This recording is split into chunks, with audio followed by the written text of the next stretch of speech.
You've got a bunch of old games lying around, right? Well, I can't promise that you'll find thousands of dollars hidden in there, but I bet you have at least a few hidden gems. To be clear, I'm not talking about super rare games here. I'm only talking about games that you probably have that are still worth a decent chunk of change. Most of the games in this video are priced between $30 and $100, so don't get too crazy. First, let's go through some game collecting 101. Any game that is currently out of print and still sealed is probably worth money. So I'm only talking about used games out of the shrink wrap. You probably don't have any of these games sealed anyway. Of course, the prices vary whether or not you have the case or the manual or your cat threw up on it or whatever. These prices are going to be for games in decent condition, most likely with a case. To check the prices of these games, I usually go to Amazon under used and take a rough average of what everybody's selling them for. I tend to lead towards the low side for some of these games because a lot of people ask for a ridiculous amount of money for some of this garbage. If you have any competition exclusive or contest exclusive games, they're probably worth a lot of money. Like, you could buy a car. Not a nice car, but like an okay car. Like a Scion.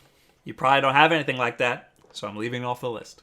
Any collector's editions are usually worth a decent chunk of change, especially if you have all of the contents, or any of the contents are super cool. So those are usually around like $100.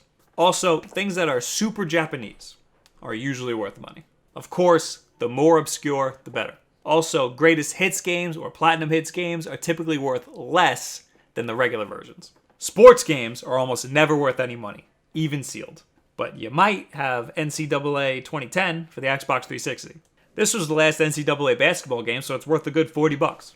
Also, NCAA Basketball 2K3 for the GameCube. It's super rare, and I couldn't even find a price for the used one. I remember a while ago I looked it up and it was about like $50. So let's try to do this chronologically by system. Any of the Mega Mans for the NES. They go between $30 and $100, with Mega Man 3 being the least expensive, obviously the one that I have, and Mega Man 5 being the most expensive. I should also note that if you have any NES cartridges with 5 screws on the back instead of 3, these are worth more money. The 5-screw cartridges are from the first batch that Nintendo made for America. Super Mario RPG for the Super Nintendo is worth about $60.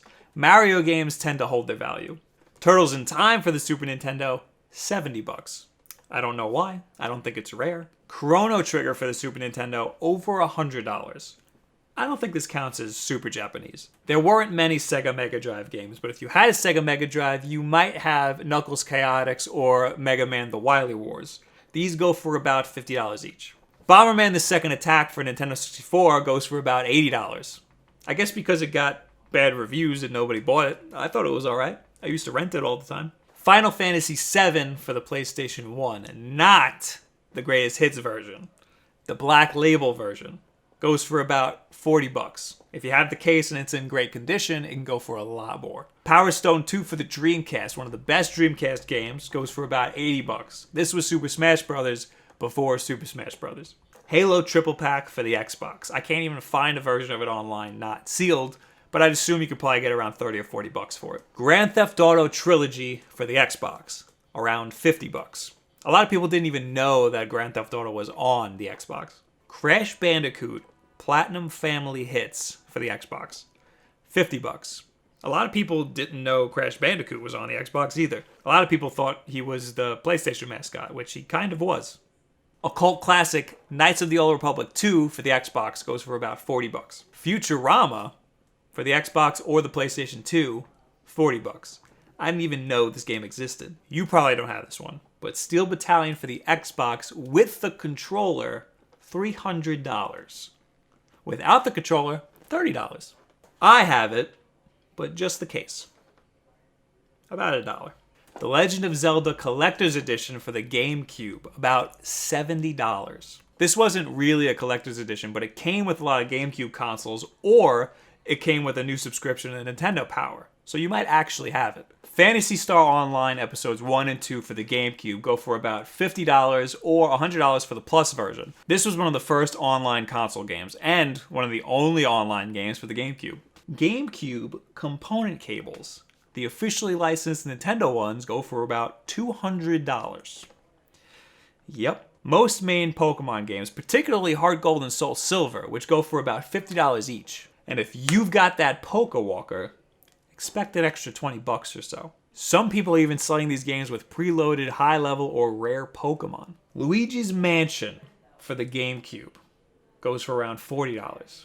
This is the only game I ever traded into GameStop. I hated this game. Marvel vs. Capcom 2 for the PlayStation 2 is worth about $50. The other versions of this game are worth a decent amount too, but for some reason the PlayStation 2 version is worth the most. Any of the Fire Emblem games go for around $40. These were not popular in the States until Super Smash Bros. Melee. Xenoblade Chronicles for the Wii, about $70. The Metroid Prime Trilogy for the Wii, $80. Super Mario All-Stars for the Wii, $50. Legends of Spyro Dawn of the Dragon for the Xbox 360 or PlayStation 3 goes for about $50. This is probably because it's the last real Spyro game. Marvel Ultimate Alliance Gold Edition for the Xbox 360, $70. Most people have the one that came with the Xbox 360, which is Marvel Ultimate Alliance / Forza 2, which is worth absolutely nothing. Rock Band or Guitar Hero with all of the working controllers, over $100. This is because nobody has any working controllers laying around anymore. So that's all the games that I could think of that you might actually have. Did I miss anything? Remember, I'm only going for kind of popular games. I'm not talking about like Nintendo World Championship or anything like that.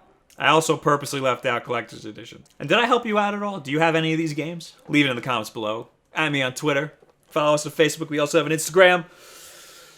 You know all this stuff already. Subscribe, like. Thank you very much. Have a good week. I don't know. And why is that even there? That's what. So it looks like Mario until he walks, and then they're like, what is that even from? I think it's a turtle. There's a leftover. See, it is definitely a turtle. All the game companies release all of their games around now because they want all the moms to buy for their kids for the holiday season. Right. That Black Friday is probably the most important day in the gaming industry. Yes. Besides E3.